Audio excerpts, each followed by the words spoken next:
안녕하십니까. 지난 시간에 이어서 미장공사 바탕의 일반 조건을 가지고 건축 시공 현장 실무 제 36차 시 강의를 진행하도록 하겠습니다. 자, 미장을 바르는 바탕을 얘기하는 겁니다. 뭐 시멘트 바탕일 수도 있고 여러 가지 바탕이 있겠죠. 바탕은 일반적 조건은 미장 발음의 바탕은 일반적으로 아래 사항을 만족하는 것을 원칙으로 한다. 미장 발음을 지지하는 데 필요한 강도와 강성이 있어야 된다. 퍼석퍼석하고 뭐 흙당 같은 데 발라놓은 미장이 그냥 떨어지겠죠. 발라놓은 미장을 지지할 수 있는 강도와 강성을 가진 바탕이라야 한다. 사용 조건 및 지진 등의 환경 조건에 미장 발음을 지지하는 데 필요한 접착 강도를 유지할 수 있는 재질의 형상이어야 한다. 그러니까 미장을 해놓은 그 몰탈이 붙어갖고 지진이나 진동 뭐 이런 환경 조건에서도 분리돼서 떨어질 수 있는 그런 조건이면 안 되죠. 그냥 미장 발음의 종류 및 마감 두께에 알맞는 표면 상태로서 유해한 요철의 접합부의 어긋남, 그러니까 뭐 벽이 가다가 어긋나서 툭 튀어나왔다던가 균열, 이미 미리 갈라져서 심한 균열 등이 있으면 미장을 발라놔도 그 부분이 또 갈라집니다. 그래서 그런 부분이 없도록 보수를 하고 난 다음에 미장을 한다던가 이런 부분이 없는 게 좋죠. 요철 부분은 깎아내거나 뭐 해서 덧바르거나 해서 요철 부분을 없애야 되겠죠. 미장이라 하는 건 우리 평을하게 하기 위해서 하는 거죠. 사실은 이런 경우가 있죠. 자, 목공이 작업을 해놓고 나면 페인트 공이 마무리 작업을 해야 되는데 이 페인트 공이 뭐 건축주가 직영으로 공사할 경우는 어떤 현상이 생기냐면 앞에 목수들을 욕을 합니다. 일을 더럽게 나서 품이 많이 드니까 작업 도중에 작업을 중단하고 돈을 더 내라.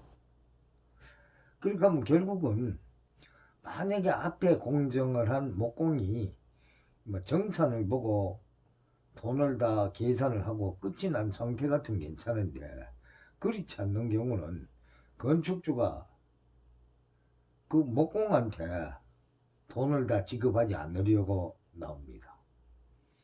굉장히 잘못된 거죠. 사실은 목공이 제대로 해놔도 그런 현상이 생깁니다. 왜 그렇겠냐? 자기네들이 사실은 우리나라 공사업자가 편의점보다 많다 보니까 싸게 공사를 하면서 돈을 맞추기 위해서 트집을 잡는 거죠. 왜 페인트 공이 필요합니까? 마감을 하기 위해서 필요하죠. 마감이 필요 없도록 일을 해버리면 페인트 공이 필요가 없죠. 미장은 또 어떤 소리를 하냐면 앞에 조적이라든가 콘크리트 구조물을 했던 사람들 보고 욕을 합니다. 이게 그것도 작업 중에 이미 견적 낼 때 자기네들은 그걸 감안해서 견적을 다 낸 거예요. 만약에 그걸 감안하지 않고 견적을 냈다면 유책 실수죠. 자기네들이 손실을 봐도 할 말이 없는 거예요. 근데 그럼에도 불구하고 앞에 조적공이 벽돌을 더럽게 사서 품이 많이 들어간다. 콘크리트 공이 구조물 더럽게 해서 품이 많이 들어간다. 이렇게 막 트집을 잡고 주인을 보고 추가 요금을 요구를 합니다. 근데 거기에 현혹되는 주인은 건축주 자격이 없어요. 왜 그러냐? 미장이 뭐 때문에 있습니까? 미장이 그걸 갖다가 마무리하기 위해서 있는 거지. 콘크리트가 아주 지장 콘크리트로 뽑아버리면 미장공이 필요 없는 거예요. 벽돌을 샀는데 아주 말끔하게 미장이 필요 없도록 해보면 미장공이 필요 없는 거예요. 자기네들이 필요하기 이유가 뭐 때문에 필요한다. 그 자기네들의 그 의무라든가 사명감을 잊어버리거든. 그래서 이런 부분들이 현장에서는 굉장히 많이 일어납니다.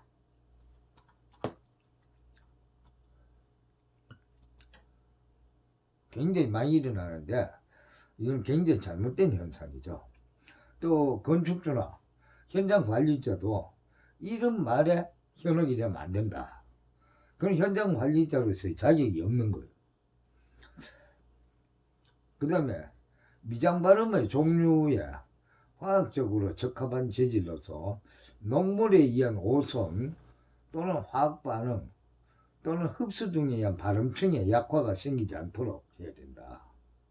미장 재료에도 우리 혼화제도 들어간다 그랬고 꼭 시멘트 몰탈뿐만 아니라 뭐 드라이비트 몰탈도 있을 거고 질석으로 해서 단열 미장도 있을 거고 뭐 여러 가지 종류가 있는데 이와 같은 재질이 녹물이나 이런 게 흘러가 오손되거나 또는 미장 재료의 화학 반응으로 인해서 다른 철을 갖다 부식시킨다거나 또 물이 쉽게 흡수돼서 발음층에 약화가 돼서 떨어져서 일어나는 방락 현상이 생긴다든가 이런 것이 생기는 재료는 안 되죠. 그 다음에 이제 바탕에는 메탈라스 바탕이라는 게 있는데 메탈라스라는 거는 뭐냐고 하면은 우리 마당이라든가 이런 데 콘크리트 같은 걸 치다 보면은 철근 대신에 와이어 메쉬를 많이 넣습니다. 콘크리트 속에 들어가는 거는 메쉬라고 하고 미장을 바를 때 쓰는 거는 나스라고 합니다. 그러니까 미장 속에 미장 바르는 바탕에 미장이 균열이라든가 들뜨는 걸 방지하기 위해서 철망이라든가 이런 걸 댄다는 거죠. 이와 같은 걸 대했을 때 메탈라스 바탕. 자, 메탈 또는 뭐 철판에다가 펀칭을 해서 구멍을 빵뽕뽕뽕 이렇게 뚫어서 그물망처럼 뚫어서 해놓은 거. 이게 메탈라스입니다. 그 철망으로 된 거 와이어라스. 자, 메탈라스는 KSF4552 메탈라스에 KS 합격품을 쓰라는 거죠. 종류는 도면의 특기 시방에 따르고 도면 또는 특기 시방에 지정이 없을 때는 1호 2종의 메탈라스로 한다고 했는데 우리 KS 인정받은 걸 해야 된다. 그러니까 철판에다가 펀칭을 해갖고 그물망처럼 탁 만들어 놓은 거예요. 이거를 갖다가 이제 먼저 붙이고 콘크리트 못이라든가 이런 걸 박아서 고정을 시키고 미장을 바르는 거죠. 그럼 미장이 균열 일도 없을 거고 들뜨는 일도 없을 거고 뭐 심지어 그 제가 어떤 부분에 이런 걸 또 쓴 적이 있나 뭐 저수지에 그 물을 빼내는 굴통 복통이라 그럽니다. 토목에서 저수지 바닥에 맨홀이 하나 앉고 그 다음에 휴운관을 묻어서 기계장치를 스핀들을 앉혀서 물을 빼게 되는데 저수지 맨홀을 콘크리트를 부실하게 탓을 해서 누수가 되고 있었습니다. 저수지를 다 만들었는데 저수지라는 게 누수가 되면 안 되죠. 그래서 그 부분을 저수지 물을 다시 다 빼내고 저수지 맨 안쪽에 있는 바닥에 있는 맨홀에다가 그 미장을 해갖고 방수를 합니다.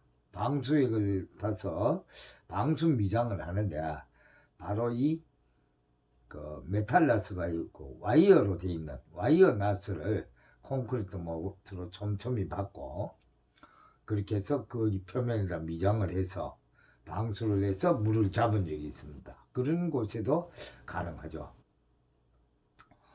또 방수지는 KSF4901 아스팔트 펠트 또는 아스팔트 루핑에 합격한 것으로 선택한다. 그러니까 방수지를 붙이고 미장을 하는 경우도 있죠. 꼭 방수가 되거나 뭐 방습이 되거나 이렇게 해야 할 경우 이럴 경우도 KS 그 인증된 제품을 사용한다. 메탈나스의 힘살은 지름 2.6mm 이상의 강선으로 된 것을 얘기한다. 또 갈고리 못은 지름 1.6mm, 길이 25mm 내외의 철선으로 못을 이렇게 딱 박아서 나스를 고정을 시키는 거죠.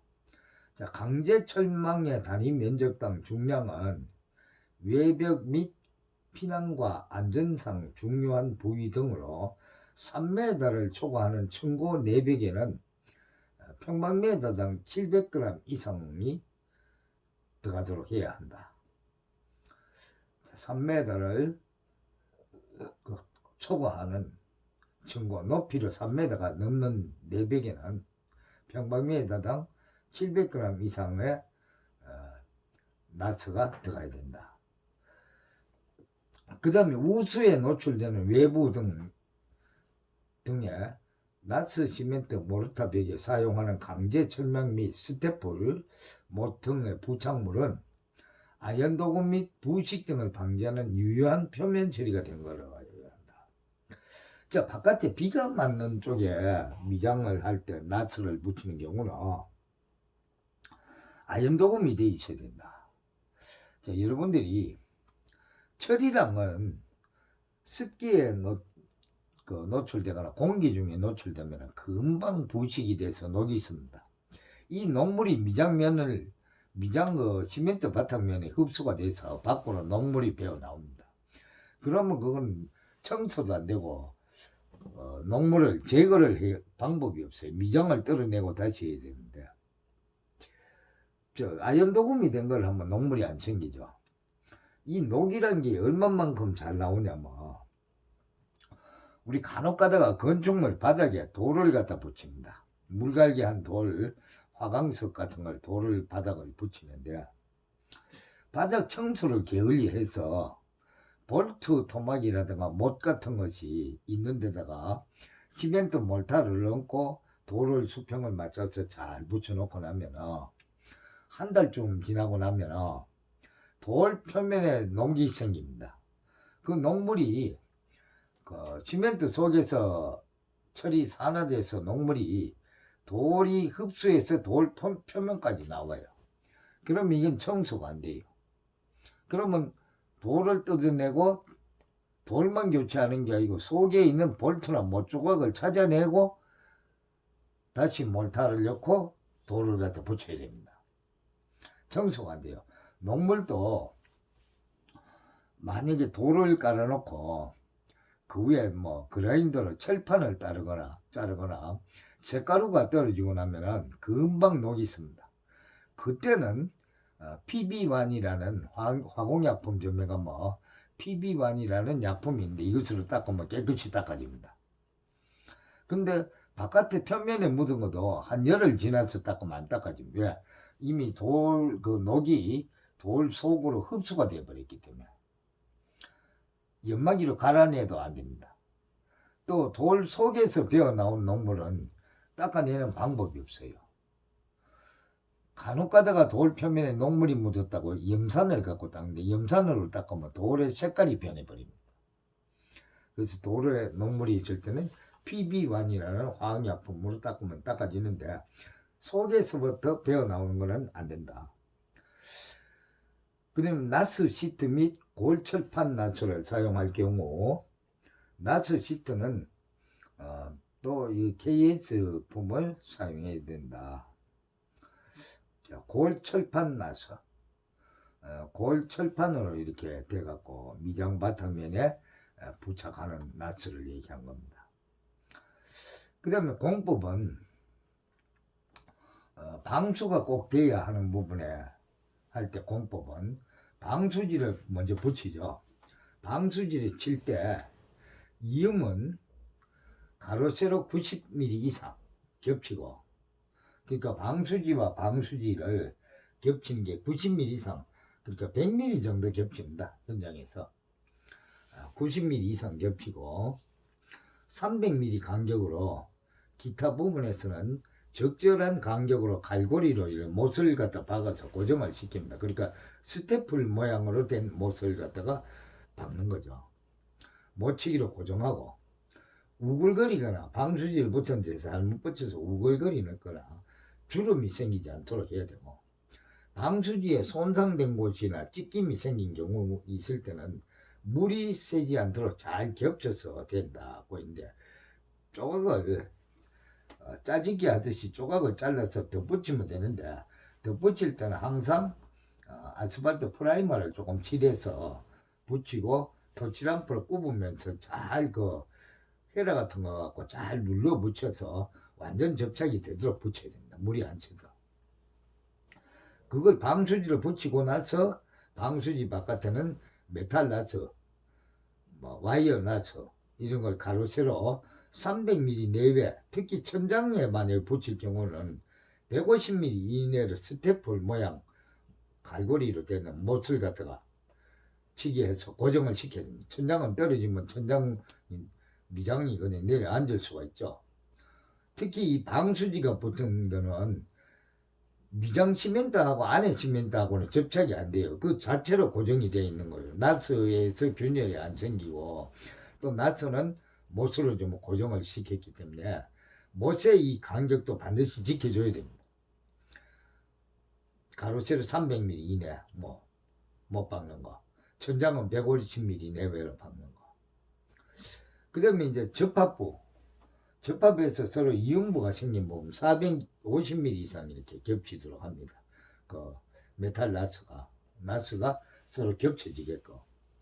그 다음에 힘살을 사용할 때는 쇠로 끝단은 기둥 또는 쉐입기둥 바지에 닿게 하고, 가로는 간격 450mm 내외로 겹쳐되어 교차하는 부분과 중간 한계소식에 갈고리 못을 치고, 또는 힘살에 둘러싸인 나스 부분 중앙의 한계소에 갈고리 못을 쳐서 고정을 시켜줘야 됩니다.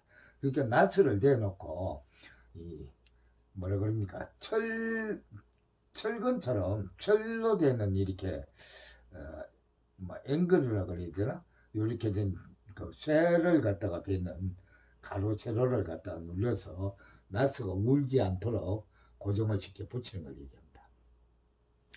그 다음에 리브 나스는 리브를 바탕 쪽으로 하여 지름 1.2m 이상 철선으로 얽어매거나 갈고리 못으로 고정하고, 리브에 교차하는 그 바지체마다 끝은 리브를 따라 간격 300mm 내외로 연결 고정하고, 접합부는 세로 45mm 이상 겹치고, 가로는 리브와 리브를 겹친다. 그러니까 4장이 겹쳐지는 곳에는 2장을 모서리를 잘라야 됩니다. 그럼 두께가 두꺼워져서 미장 두께보다 두꺼워져 버리면 미장면 바깥으로 노출될 수가 있죠. 그래서 메탈 나스 고정용 부속품의 깊이 치수는 마감재 두께와 발음 횟수에 따라서 조정하죠. 메탈 나스 고정하는 그 부속품 갈고리 스테플 모양의 못은 그 바뀌어지는 그 치수는 마감재의 두께와 또 바르는 횟수에 따라 미장이 두께가 달라지죠. 미장 두께가 달라지기 때문에 그 길이를 감안해서 못의 길이를 결정해야 된다. 그 다음 와이어 라스 바탕. 자, 와이어로 된 철망 바탕의 재료는 방수지는 메탈 라스 바탕에 바른다. 자, 메탈 라스 바탕에 방수지를 바르는 거예요. 와이어 라스는 항상 KH폼을 사용해야 되고, 별도의 지정이 없는 경우에는 능형, 귀갑형이라고 하는데 와이어 라스로 하고, 와이어 라스의 힘살은 지름 2.6mm 이상의 강선으로 이렇게 힘살이 있어요. 그러니까 한 2.6mm 정도 되면 한 그 철선으로 따지면은 한 6번 선, 8번 선 정도 되겠죠. 8번 선, 철선 갖다가 강선으로 고정을 시켜서 나스가 울지 않도록 이렇게 한다. 그 갈고리 못은 지름 1.6mm 이상, 길이 25mm 내외에 철선으로 이렇게 스테플로 되어 있는 걸 받게 되어 있습니다. 공법은 방수지의 설치 방법은 메탈 라스 바탕에 바른다. 와이어 라스는 특별한 경우를 제외하고는 쇠로치기 하고, 쇠로를 이렇게 갖다 붙이고, 가로 이음은 가로 눈 꿰매기로 하고, 그 가로 이을 때는 서로 이렇게 철선, 그러니까 결속선 비슷한 거 하고 가지고 이렇게 엮어줘야 돼요. 쇠로 이음은 철망 한 코 겹치기로 하여 힘살을 갖다 넣습니다. 강선을 그 부분이 벌어지거나 울 수가 있기 때문에. 그다음 나스를 치는 방법은 간격 300mm 내외로 갈고리 못을 받고 나온 모서리는 돌려치고 들어간 구석은 메탈 나스를 나비 150mm 내외로 자른 것을 양단의 바탕재에 갈고리 못치기를 한 위에 와이어 나스를 치고 힘살을 구석에는 꿰매는 식으로 이렇게 우리 그물코 꿰매듯이 이렇게 해서 겹쳐지는 부분을 해야 됩니다. 그럼 힘살을 사용하는 경우에는 세로는 기둥 및 쇠기둥에 닿게 하고 가로는 간격 450mm 내외 꿰매는 식으로 누벼 넣거나 덧대고 교차하는 부분 및 그 중간에 한 개씩 힘살에 둘러싸인 나스 부분의 조항에 갈고리 못치기를 한다. 그 이 꿰매는 식으로 그물망에다가 힘살을 갖다가 들어가고 나가고 이 꿰매려면 시간이 굉장히 많아요. 많이 걸려요. 그래서 현장에는 그냥 덧대는 방법을 많이 씁니다. 덧대는 방법. 그 다음 천장 및 추녀, 천장에 와이어 나스를 치는 경우에는 미리 밑에 메탈 나스를 갈고리 못치기로 하고 그 위에다가 다시 와이어 나스를 일반 벽에 준하여 우리 벽에 치는 거 준하여서 치는데 다만 힘살은 한쪽은 반자틀마다 넣고 다른 쪽은 360mm 내외로 하고 그 다음 와이어 나스의 고정용 부속품의 깊이, 치수는 마감재 두께와 발음 횟수에 따라 조정한다. 그러니까 못의 길이는 조정한다. 자, 시공은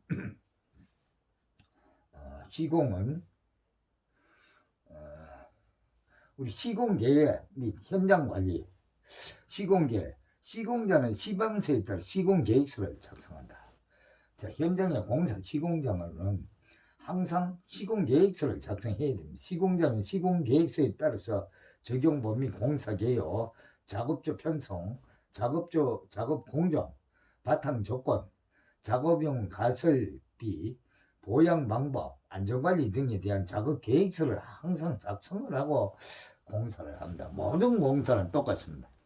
미장이나 타일이나 전부 다 각 팀별로 시공 계획서를 작성을 하고 그 계획서에 맞게 합니다.